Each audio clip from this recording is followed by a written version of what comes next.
ശ്രീജിത്ത് ദിവാകരൻ കൂടി ചേരുന്നുണ്ട്. ശ്രീജിത്ത് ദിവാകരൻ, ഇത് ഈ രാഹുൽ ഗാന്ധിയുടെ അപക്വമായ ഒരു സമീപനം എന്ന് താങ്കൾ കരുതുന്നുണ്ടോ? ഇവിടെ ഈ പാർലമെന്റ് ഷോ ഡൗൺ എന്ന് പറയുമ്പോൾ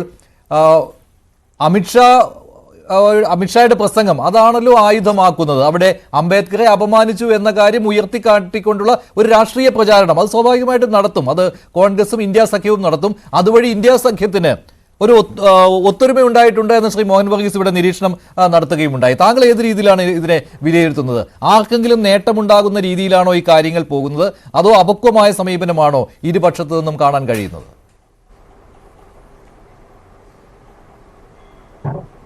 അല്ല, ഇത് നമുക്ക് രാഷ്ട്രീയത്തിൽ അങ്ങനെ അപക്വമായിട്ടുള്ളൊരു സമീപനം എന്നൊരു കാര്യമുണ്ട് എന്ന് എനിക്ക് തോന്നുന്നില്ല. കാരണം ഇവരെല്ലാവരും വളരെ സീസൺഡ് ആയിട്ടുള്ള പൊളിറ്റീഷ്യൻസ് ആണ്. അപക്വമായ സമീപനങ്ങളൊന്നും സംഭവിക്കുന്നില്ല. മറിച്ച് ഇന്ത്യയിലെ അംബേദ്കറുടെ ലെഗസി ആർക്കാണ് കൊണ്ടുപോരാൻ പറ്റുന്നത്, ആർക്കാണത് അവകാശപ്പെടാൻ പറ്റുന്നത് എന്നുള്ള കാര്യത്തിലൊരു എപ്പോഴും ഒരു ഡിസ്കഷൻ നടക്കാറുണ്ട്. ഇപ്പോൾ സ്വാഭാവികമായിട്ടും കോൺഗ്രസ്സിന് ഈ വിഷയത്തിൽ പല പ്രശ്നങ്ങളുണ്ട്. കാരണം കോൺഗ്രസുമായിട്ട് ചരിത്രത്തിൽ പല ഘട്ടങ്ങളിലും അംബേദ്കർ ആശയ പ്രശ്നങ്ങൾ ഉണ്ടായിട്ടുണ്ട്, എല്ലാം ഉണ്ടായിട്ടുണ്ട്. പക്ഷേ നമ്മളിന്ന് തിരിഞ്ഞു നോക്കുമ്പോൾ ഇന്ന് നിലവിലുള്ള ഇന്ത്യയിലുള്ള രാഷ്ട്രീയ കക്ഷികളിൽ ഒരുപക്ഷെ അംബേദ്കറുമായിട്ടുള്ള ഒരു ആശയ വിനിമയത്തിന് എപ്പോഴും സാധിച്ചിട്ടുള്ള കക്ഷികളിലൊന്ന്. പല പ്രശ്നങ്ങളുണ്ടായിട്ടുണ്ടാകും. എതിർചേരികളിൽ വന്നിട്ടുണ്ട്, എതിരെ തിരഞ്ഞെടുപ്പിൽ മത്സരിച്ചിട്ടുണ്ട്, പരസ്യമായിട്ടുള്ള പല പ്രസ്താവനകൾ നടത്തിയിട്ടുണ്ട്. എല്ലാം ഉണ്ടെങ്കിൽ പോലും കോൺഗ്രസിന് ദീർഘമായിട്ട് അംബേദ്കറുമായിട്ടുള്ള ഒരു കൊടുക്കൽ വാങ്ങലുകൾ ഉണ്ടായിട്ടുണ്ടായിരുന്നു. മാത്രമല്ല കോൺഗ്രസിനെ ശരിയായ ദിശയിലേക്ക് മുന്നോട്ട് നയിക്കുന്നതിൽ, അല്ലെങ്കിൽ മഹാത്മാഗാന്ധി മുതൽ നെഹ്റു വരെയുള്ള, അല്ലെങ്കിൽ ഇന്ത്യയിൽ നമ്മളിപ്പോൾ ഇന്ന് അവശേഷിക്കുന്നത് നമ്മുടെ ഇപ്പം നിലവിലുള്ള എല്ലാ ഭരണാധികാരികളുടെ പേരും ചരിത്രം മാച്ചു കളയും. പക്ഷേ നിലനിൽക്കുന്ന പേരുകൾ എന്ന് പറയുന്നത് ഡോക്ടർ ബി ആർ അംബേദ്കറുടെയോ അല്ലെങ്കിൽ മഹാത്മാഗാന്ധിയുടെയോ ജവഹർലാൽ നെഹ്റുവിനെ പോലെയുള്ള നമ്മുടെ രാജ്യത്തെ സൃഷ്ടിച്ച ആളുകളുടെ പേരുകൾ മാത്രമായിരിക്കും ചരിത്രത്തിൽ നിലനിൽക്കുന്ന. ആ പേരുകൾക്ക് ഇത് ഒരുമിച്ച് മുന്നോട്ട് കൊണ്ടുപോകാനായിട്ടുള്ള ഒരു വഴി ചരിത്രത്തിൽ പലപ്പോഴും ഉണ്ടായി വന്നിട്ടുണ്ട്. അതുകൊണ്ട് തന്നെ അംബേദ്കറെ നമ്മളെങ്ങനെയാണ് ആഘോഷിക്കുന്നത് എന്നുള്ളത് വെച്ചിട്ടുണ്ടെങ്കിൽ ചരിത്രത്തിൽ എല്ലായ്പ്പോഴും, ഇപ്പോൾ കോൺഗ്രസ് ആയിക്കോട്ടെ മറ്റെല്ലാ രാഷ്ട്രീയ പാർട്ടികളായിക്കോട്ടെ, അംബേദ്കറെ ആശയപരമായിട്ട് വലിയ കാര്യമായിട്ട് അംബേദ്കറുടെ ആശയങ്ങളെക്കുറിച്ചിട്ട് വലിയ രീതിയിൽ ചർച്ച നടക്കാതിരിക്കുകയും അംബേദ്കറെ ഒരു പൂജാ ബിംബമായിട്ട് മാത്രം അവതരിപ്പിക്കുകയും ചെയ്തു. അപ്പോൾ BJPക്ക് അതുകൊണ്ട് രാഷ്ട്രീയപരമായിട്ട് വളരെയധികം ഗുണം കിട്ടിയിട്ടുണ്ട്. കാര്യം സ്വാഭാവികമായിട്ടും ദീർഘകാലത്തെ കോൺഗ്രസ് ഭരണത്തിൻ്റെ പല പിടിപ്പുകേടുകളും പ്രശ്നങ്ങളും ഉണ്ടായിട്ടുണ്ടായിരുന്നു പല ഉത്തരേന്ത്യൻ സംസ്ഥാനങ്ങളിലും.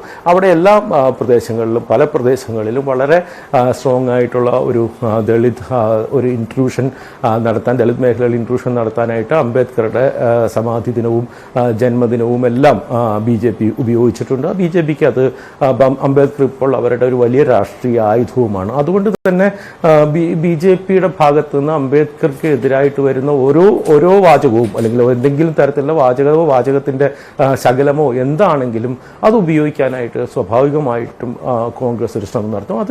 അവരുടെ ഒരു പൊളിറ്റിക്കൽ ഇതിൻ്റെ തുടർച്ചയാണ്. ഇപ്പോൾ ശ്രേണീകൃതമായിട്ടുള്ള ഒരു അസമത്വം നിലനിൽക്കുന്ന ഒരു രാജ്യമാണ്. മതത്തിൻ്റെ അകത്ത്, അത്തരമൊരു രാജ്യത്തിൻ്റെ അകത്ത് നിന്നിട്ടാണ് ഈ ഭരണഘടന ഉണ്ടാക്കാനായിട്ട് അംബേദ്കർ ശ്രമിച്ചത്. അംബേദ്കർ അതുകൊണ്ട് തന്നെ ആത്യന്തികമായും ആശയപരമായും എല്ലാ കാലത്തും ഈ ഹിന്ദുത്വ എന്ന് പറയുന്ന ഐഡിയയ്ക്ക് എതിരായിരുന്നു. അപ്പോൾ എന്ന് വെച്ചിട്ടുണ്ടെങ്കിൽ യഥാർത്ഥത്തിൽ BJPക്ക് അംബേദ്കറുടെ ലെഗസിയുമായിട്ട് യാതൊരു തരത്തിലുള്ള ചേർന്ന് പോകാനായിട്ട് പറ്റാത്തൊരു പാർട്ടിയാണ്.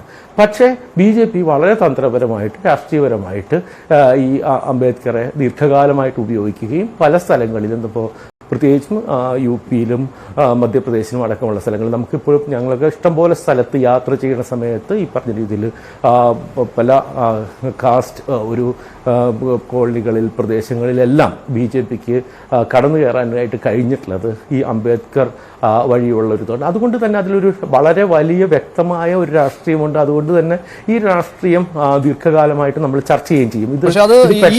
അമിത്ഷായുടെ ഈ ഒരു ഒറ്റ പരാമർശത്തോടു കൂടി അതിനെ അതൊരു വീട് കിട്ടിയ അവസരമാക്കി ഉപയോഗപ്പെടുത്തുവാൻ കോൺഗ്രസിനും സഖ്യകക്ഷികൾ എന്ന് പറയുമ്പോൾ ഇന്ത്യ സഖ്യത്തിനും കഴിയുന്നുണ്ടോ താങ്കളുടെ ഒരു വിലയിരുത്തലിൽ? അത് മാത്രമല്ല, ഇന്ത്യ സഖ്യം എന്ന് പറയുന്നത് ശീതകാല സമ്മേളനത്തിന്റെ തുടക്കം മുതൽ അതൊരു സഖ്യമായിരുന്നില്ല, പല വഴിക്കായിരുന്നു. അത് അദാനി വിഷയം കോൺഗ്രസ് ഉന്നയിച്ചത് മുതൽ ആ ഒരു അഭിപ്രായ വ്യത്യാസം അവിടെ നിലനിന്നതാണ്.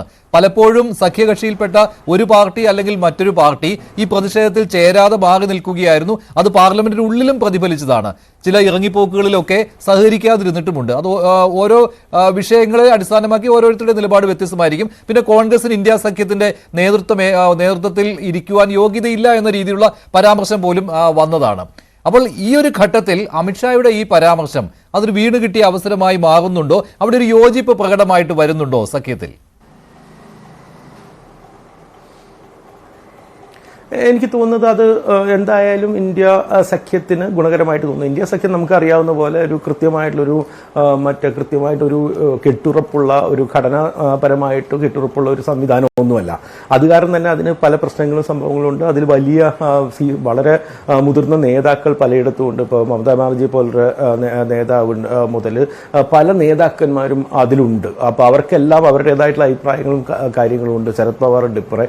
അപ്പോൾ അത്തരത്തിലുള്ള ആളുകളൊക്കെ ഉണ്ട്. അതുകൊണ്ട് തന്നെ എന്തായാലും അതൊരു കെട്ടുറപ്പോടുകൂടി ദീർഘകാലത്തേക്ക് മുന്നോട്ട് പോകാൻ സാധ്യതയുണ്ടോ എന്ന് ചോദിച്ചിട്ടുണ്ടെങ്കിൽ ചിലപ്പോൾ സംശയമായിരിക്കും. പക്ഷേ അവർക്ക് കൃത്യമായിട്ട് ഇത് ഉപയോഗിക്കാനുള്ള സാധ്യതയുണ്ട്. കഴിഞ്ഞ ലോക്സഭാ തെരഞ്ഞെടുപ്പിൽ ഉത്തർപ്രദേശിലുണ്ടായിരുന്ന ഒരു വലിയ ചർച്ചകളിലൊന്ന് ഈ സംവിധാനവുമായിട്ട് ബന്ധപ്പെട്ട കാര്യമാണ്. ഇപ്പോൾ നമുക്ക് ഉത്തർപ്രദേശിൽ നിന്ന് പല സുഹൃത്തുക്കളും അവിടെ നിന്ന് റിപ്പോർട്ട് ചെയ്യാൻ പോയിട്ടെന്ന് വെച്ചിട്ടുണ്ടെങ്കിൽ ബാക്ക് ടു ബേസിക്സിലേക്കാണ് ഈ 2024 ഇലക്ഷൻസ് പോയത് എന്നുള്ളതാണ്. കാരണം വീണ്ടും ഉത്തർപ്രദേശിൽ ഈ ജാതിയും ഭരണഘടനയും സംവരണവും ചർച്ചയിലേക്ക് വന്നു.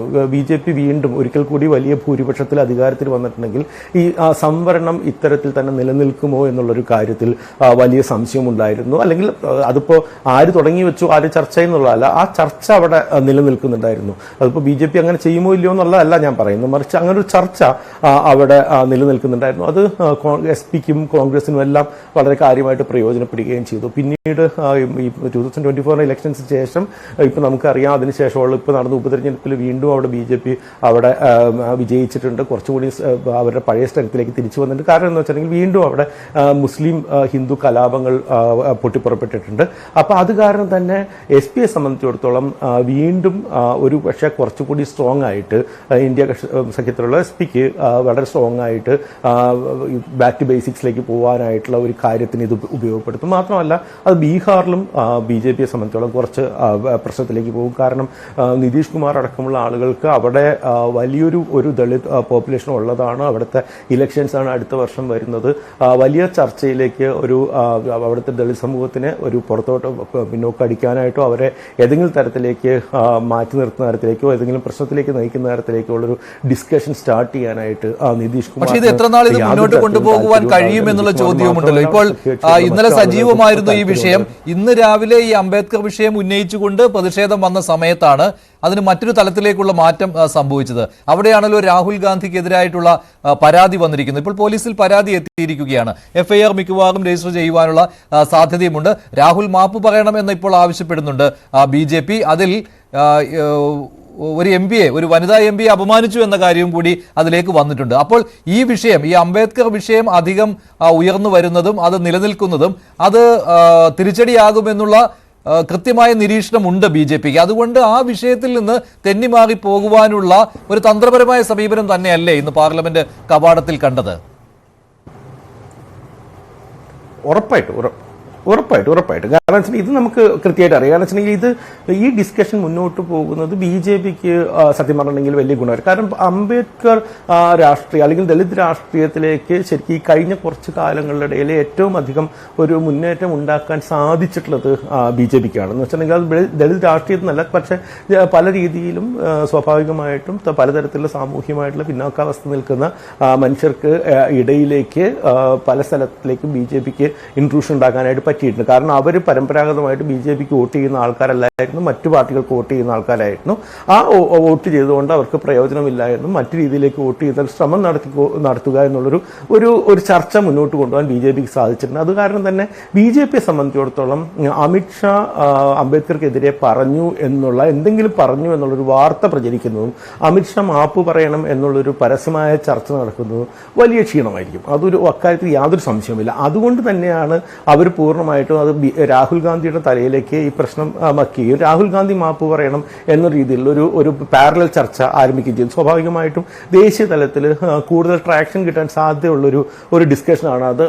അതിലേക്ക് അവർ മുന്നോട്ട് കൊണ്ടുപോകാനുള്ള ഒരു ശ്രമമായിരിക്കും. അതൊരു നമുക്ക് കാണാം, നമുക്ക് എത്രയോ കാലമായിട്ട് അതിപ്പോൾ ആര് ഭരിക്കുന്ന കാലത്താണെങ്കിലും ഭരണ കക്ഷികൾ സ്വാഭാവികമായിട്ടും ചെയ്യുന്ന ഒരു കാര്യമാണ്. അതായത് അവർക്ക് അംഗബലം കൂടുതലുള്ളതുകൊണ്ടും ശബ്ദം കൂടുതലുള്ളതുകൊണ്ടും അവർക്ക് അനുകൂലമായിട്ടുള്ള ഒരു മാധ്യമ സ്പേസ് ഉള്ളതുകൊണ്ടും ആ ഡിസ്കഷനെ മുന്നോട്ട് കൊണ്ടുപോകാനായിട്ട് അവരെ സംബന്ധിച്ചിടത്തോളം ഈസി ആയിട്ട് സാധിക്കുകയും ചെയ്തു. അപ്പോൾ അത് കാരണം തന്നെ ഇന്നിപ്പോൾ പാർലമെന്റ് നടന്നിട്ടുള്ള ഈ ഉന്തും തള്ളും തുടങ്ങിയിട്ടുള്ള കാര്യം, അതിനെ തുടർന്നുള്ള കാര്യങ്ങൾ എന്നൊക്കെ പറഞ്ഞിട്ടുണ്ടെങ്കിൽ നമുക്ക് സ്വാഭാവികമായിട്ട് അറിയാം ആ ഡിസ്കഷൻ എന്ന് പറയുന്നത് മറ്റേ ഡിസ്കഷനിൽ നിന്ന് നമുക്ക് വഴിമാറ്റാനുള്ള ഒരു കാരണം മാത്രമാണ് അത് കാരണം തന്നെ അതിന് വലിയ നിലനിൽപ്പോ സംഭവങ്ങളോ ഒന്നും ഉണ്ടാവില്ല. പക്ഷേ അമിത്ഷാ മാപ്പ് പറയണമെന്ന് എത്രത്തോളം ഇന്ത്യ സഖ്യം ആവശ്യപ്പെടാൻ പോകുന്നതോ അത് തുടർച്ചയായിട്ട് ആവശ്യപ്പെടാൻ പോകുന്നതോ അത്രമാത്രം രാഹുൽ ഗാന്ധിക്ക് എതിരായിട്ടുള്ള ബാഷിങ് ഇപ്പുറത്ത് ബിജെപിയും സഖ്യവും തുടരുമെന്ന കാര്യത്തിൽ യാതൊരു സംശയമില്ല. വരും ദിവസങ്ങളിൽ അത് കാണേണ്ടി വരികയും ചെയ്യും. പക്ഷേ ഇതുവരെ ഇപ്പോൾ അവസാനത്തെ പ്രസ് മീറ്റ് വന്ന സമയത്ത് പോലും ആ ഒരു വിഷയത്തിൽ